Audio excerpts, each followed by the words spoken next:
In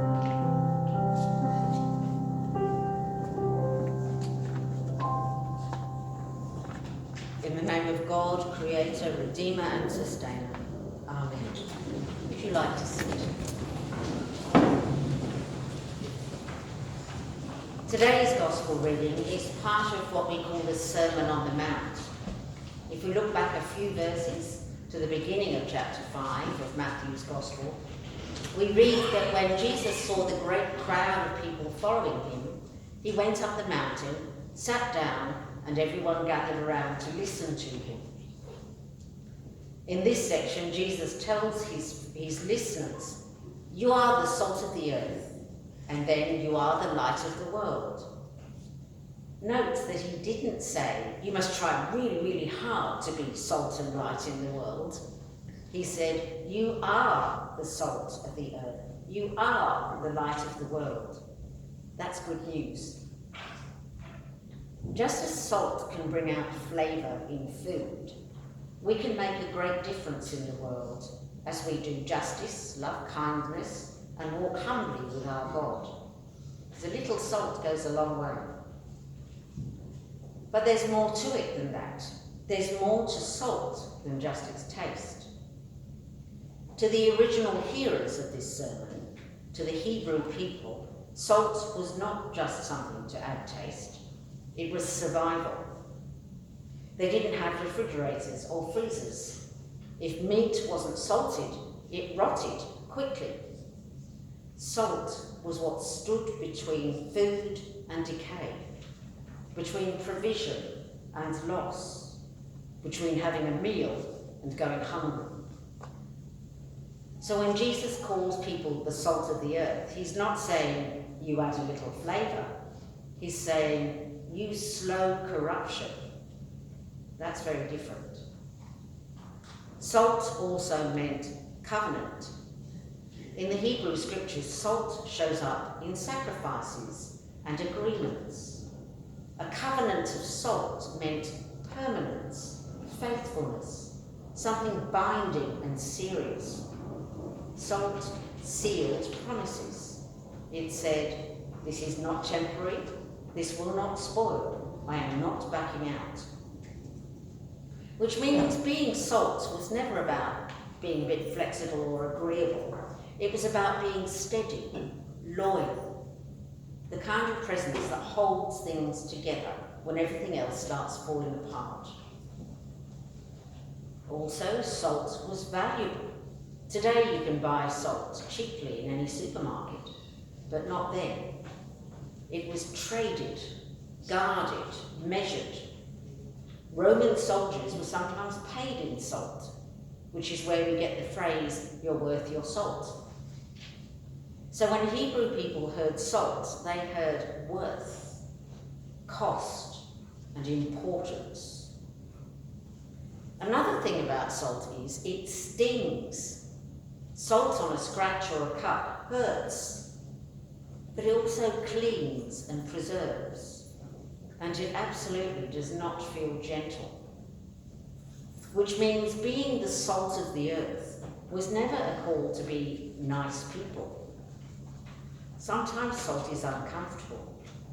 Sometimes it exposes what is already broken. Sometimes it burns before it heals. Jesus doesn't stop there. He adds a warning.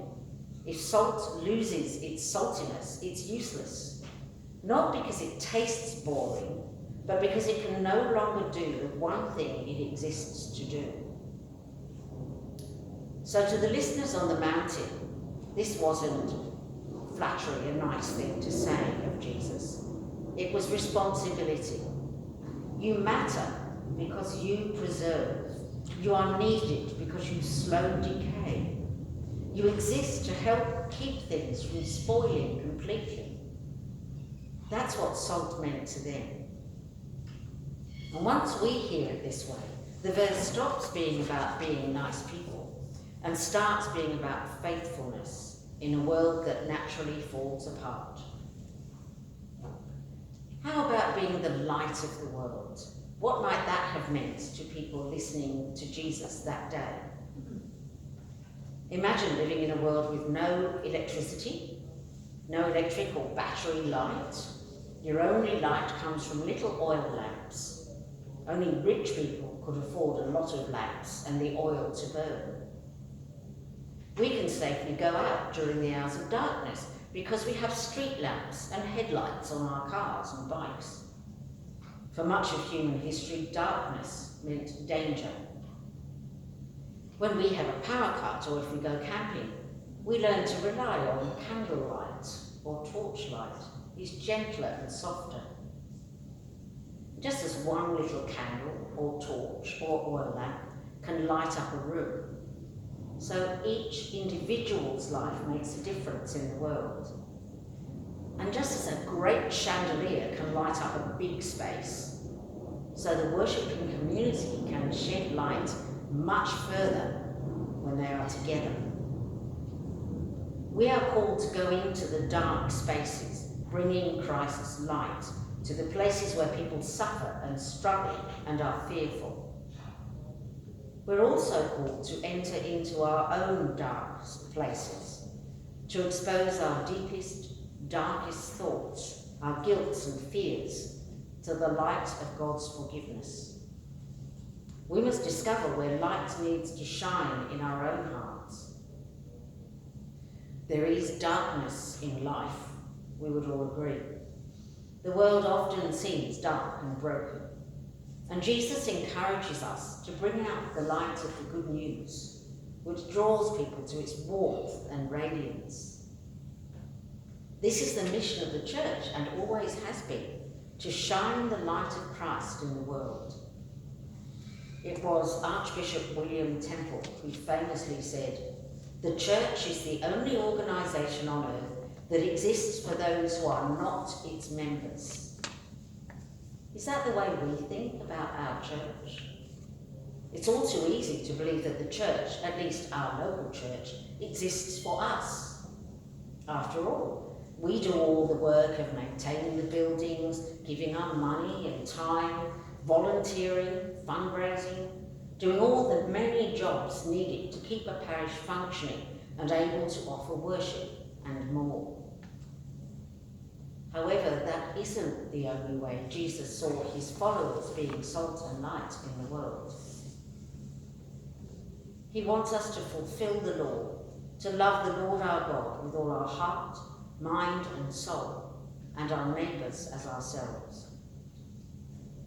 Isaiah told his people around 500 years before Jesus that their light would shine only if they stopped oppressing their workers and acting unjustly, and started feeding the poor and looking after their own families. Worship should lead us to care about other people. Worship should unsettle us, should trouble our consciences, should make our contentment and self-satisfaction disappear like smoke. How can we be the salt of the earth and a light to the nations if all we do is worship privately on Sundays? What would it be like to be salt and light on all the other days of the week? To add yet another metaphor, if we answer God's call to shine, we will be swimming against the tide. God's wisdom, as Paul describes in his first letter to the church in Corinth, is radically different to the world's wisdom. When we live and move in the world as disciples of Jesus, our lives are different, and not everyone will appreciate light shining in their darkness. Not everyone will appreciate our saltiness. We should not be surprised to encounter opposition, criticism, or scorn. Being salt and light is only sustainable when we're part of a worshipping community. That is why Jesus told us to meet together, to pray and work and share our lives. It isn't about our own comfort and well-being. Jesus never said, "Follow me and you will always be happy and content." Far from it. We are all called to be salt and light. May we have the courage to answer God's call to serve. The Lord be with you.